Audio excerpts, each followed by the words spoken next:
Jinman é um mangá adulto de ação, ficção e terror, com uma arte muito boa que basicamente fala sobre alguns animais que viviam no zoológico que foram modificados. O protagonista, Jingu, quando era mais novo ele sofria bullying na escola, pelo seu jeito e pelo fato de gostar bastante de animais. Um certo dia, por motivos de bullying, ele tá no zoológico e os mesmos garotos que fazem bullying com ele estão lá.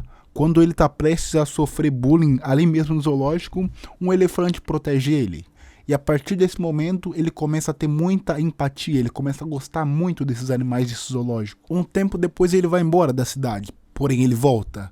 Mas quando ele volta, o diretor do zoológico mudou. E aparentemente os animais também mudaram.